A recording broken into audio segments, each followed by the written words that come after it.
anti-graft practices, slight physical injuries, robbery with violence against or intimidation of persons, slander at slander by deed.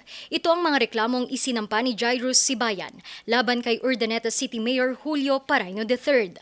Kaugnay ito ng di umano'y pananampal ng alkalde kay Jairus na isang cameraman ng Provincial Information and Media Relations Office ng Pangasinan, habang idinodokumento nito ang paghahain ng preventive suspension order kay Paraino umaga noong August 12. Ikinagalit di umano ng alkalde ang pagkuha nito ng video. Sa naunang panayam ng news team sa biktima, isinaad nito na bukod sa pananakit di umano ng alkalde, sa pilitan ring kinuha ang kanyang memory card at saka pinagbubura ang laman nito.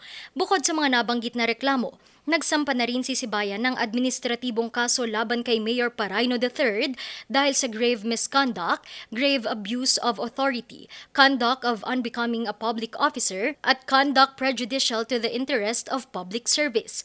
Patuloy namang sinusubukan ng news team na makuha ang panig ni Mayor Paraino III pero hindi pa siya sumasagot sa aming mga text at tawag. Randy Guzman para sa Luzon Headlines.